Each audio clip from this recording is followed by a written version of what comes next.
যেমনটা দেখছিলাম আসলে এপার বাংলা ওপার বাংলা বলে একটা তো মানে বন্ধন আছে বাঙালিদের মাঝে।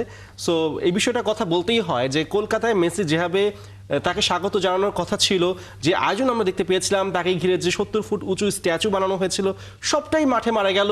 এই বিশৃঙ্খলা একটা অবস্থা, এই দায়টা আসলে কার, উদ্যোক্তার নাকি আইন শৃঙ্খলা বাহিনীর?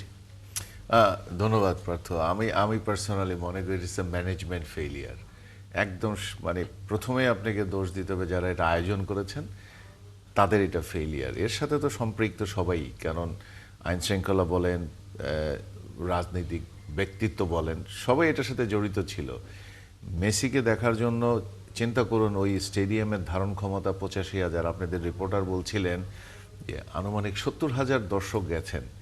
ক্যান ইউ ইমাজিন, যিনি একদম উপরে বসেছেন তিনি হয়তো বা বাইনোকুলার দিয়ে দেখার কথা মেসিকে, তিনিও গেছেন। মেসি কতটা জনপ্রিয় এবং মানুষ ফুটবলকে কতটা ফলো করে, আপনি যেমনটা বলছিলেন যে এপার বাংলা ওপার বাংলা, এবং ফুটবল ক্রেজ কিন্তু এই portion of the world is too extreme. এবং আমাদেরই সবচেয়ে দুর্ভাগ্য যে আমরা এখনো ওয়ার্ল্ড কাপ পর্যন্ত পৌঁছতে পারি নাই।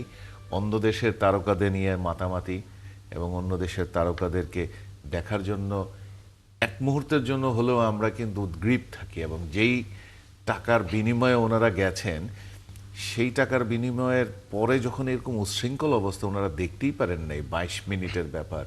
এবং 22 মিনিটে মেসি চলে গেছেন, কেউ কেউ শুনেছি 5 থেকে 12 হাজার টাকা পর্যন্ত দিয়ে টিকিট করেছেন। Can you imagine? এবং আবার অনেকে নাকি সেলফি তোলার জন্য 10 থেকে 12 লক্ষ টাকাও দিয়েছেন। এবং এই সার্বিক যে পরিস্থিতিটা তৈরি হয়েছে, এটাতে আমার মনে হয় সর্বপ্রথম যারা ম্যানেজমেন্ট করেছেন, এটা আমরা যাকে বলছিলাম যে গোট ট্যুর, সেটা হচ্ছে global all time greatest of all time tour, যাদের এই আয়োজন করেন তাদের মধ্যে obviously Messi should be one of them, যারা গ্রেটেস্ট অফ অল টাইম। তো সেই রকম মানুষকে নিয়ে যখন এরকম একটা বিশৃঙ্খলা হয়, এটা একটা দুঃখজনক। আর আরেকটা হচ্ছে একটা অশনি সংকেত ফর দি হোস্ট সিটি।